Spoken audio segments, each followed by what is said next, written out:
నల్గొండ జిల్లా మునుగోడు మండలం సింగారం గ్రామ కార్యదర్శి సర్పంచ్గా ఉప సర్పంచ్గా ప్రమాణ స్వీకారం చేయించారు.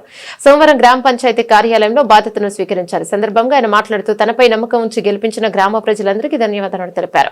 గ్రామ ప్రజల సమస్యల పరిష్కారం కోసం తాను ఎల్లప్పుడూ కృషి చేస్తానన్నారు.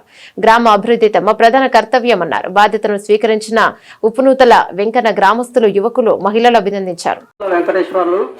సింగారం గ్రామ పంచాయతీకి ఉప సర్పంచ్గా ఎన్నికైన నేను శాసనం ద్వారా ఏర్పాటు చేయబడిన భారత రాజ్యాంగానికి నిజమైన విధేయత కలిగి ఉంటానని భారతదేశ సార్వభౌమత్వం మరియు ఏకత్వాన్ని కాపాడుతానని తెలంగాణ పంచాయతీరాజ్ చట్టం 2018 ప్రకారం నా విధులు మరియు బాధ్యతలను భయము పక్షపాతము లేకుండా నిష్ఠతో మరియు నిజాయితీతో నిర్వహిస్తానని ప్రమాణం ద్వారా ధృవీకరణ చేస్తున్నాను.